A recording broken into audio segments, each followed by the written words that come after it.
Greetings. Today I will tell you about our visit to the Sculpture Garden near Solsberry, Indiana.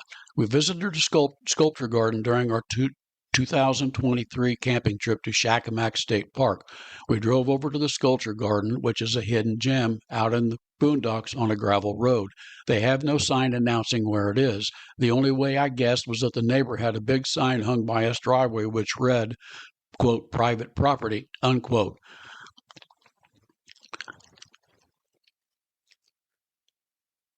It said private property, not a return to the parking lot, unquote. We saw a driveway by this neighbor's and some buildings that looked like sculptures. We pulled in and discovered it was the right spot. There is a sort of open tool shed with tools and some sculptures that appear to be works in progress.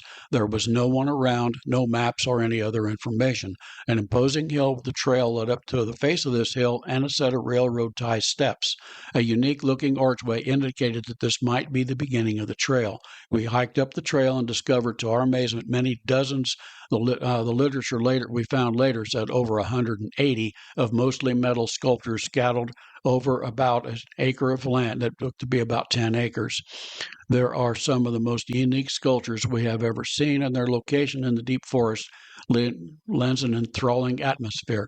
We got over most of it, but not all. This was definitely worth the effort it took to get to it, even if it was out in the middle of nowhere. The Gardens was established in 2002 in the hilly, heavily forested Indiana countryside. Artists from across the United States and the world come here to display their work in the garden. The staff of the garden reviews works by sculptors and offers periodic workshops for them to hone their craft. For a fee, the staff conduct guided tours of the gardens. There is a discount off the standard fee for school groups and other children's groups. These tours are on a regular weekly schedule and take place on Tuesday, Wednesday, and Thursday. Interested visitors may also schedule a private tour.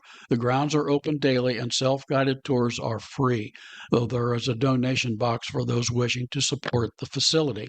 A map is available on the website for self-guided tours. I'll put the link in the description of this podcast and also on the YouTube video. Periodically throughout the year, there are events in the gardens that are open to the public and allow visitors to do some hands-on sculpturing. Topics include working with cast iron, blacksmithing, casting aluminum, and using a foundry. Beginners are welcome at these workshops. From the Sculpture Garden, we drove over to Solsberry, Indiana, where we lunched at the Yoho General Store, after which we continued on to our tulip trip. Trestle Bridge, the subject of an earlier podcast, constructed in 1934 to replace the original store when it was destroyed by fire.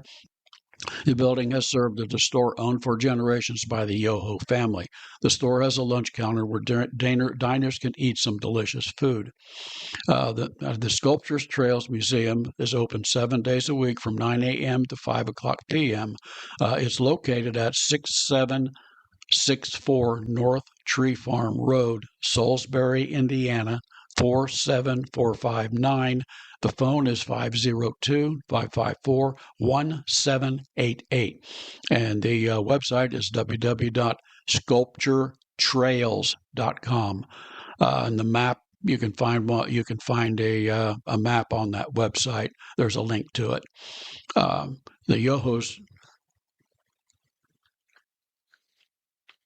Yoho General Store is located at 10043 East Tulip Road, Solsberry, Indiana, 47459. The phone is 812-825-7834. The website is www.yohogeneralstore.com. They also have a Facebook page. Just search for Yoho General Store. Information about these sites are in my books, Shakamak State Park and South Central Indiana Road Trips. You can find these books on the website, www.mossyfeetbooks.com.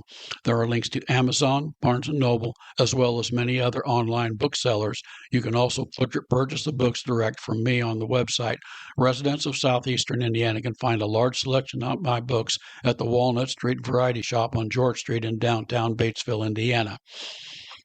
I hope you enjoyed